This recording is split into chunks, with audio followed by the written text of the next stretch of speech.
आदिवासी विभागातील उपायुक्त संगीता चव्हाण निलंबित करण्यात आल्यात। आदिवासी विकास मंत्री अशोक उईके यांनी याबाबतची अधिवेशनामध्ये घोषणा केली आहे। संगीता चव्हाण यांच्यावर बोगस आदिवासी प्रमाणपत्र वाटपाचा आरोप आहे।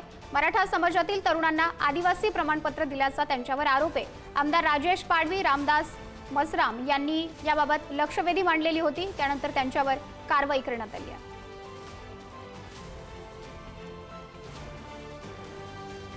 माननीय न्यायालयात देखील खटला चालला। माननीय न्यायालयाने त्याच्यामध्ये ठपका ठेवून हे त्या ठिकाणी तत्कालीन सह आयुक्त संगीता चव्हाण यांना दंड ठोठावण्याबाबत सांगितलं।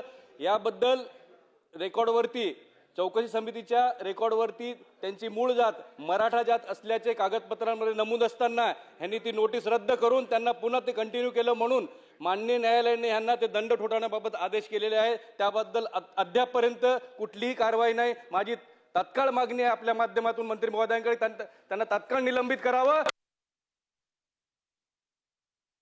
अधिवेशनामध्ये लक्षवेधी क्रमांक 2543 हे 20 मार्चला लागलेली होती। याच्यावर थोडक्यात ज्या पद्धतीनं उत्तर देण्यात आलं ते समाधानकारक उत्तर नसल्यामुळे तत्कालीन सहआयुक्त संगीता चव्हाण यांना निलंबित करण्यात यावं अशी मी मागणी करतो आहे। माननीय मंत्री महोदयांनी याचा सविस्तर अशा पद्धतीनं या चौकशी करून SIT चौकशी करून निलंबित करावं अशी मागणी करतोय।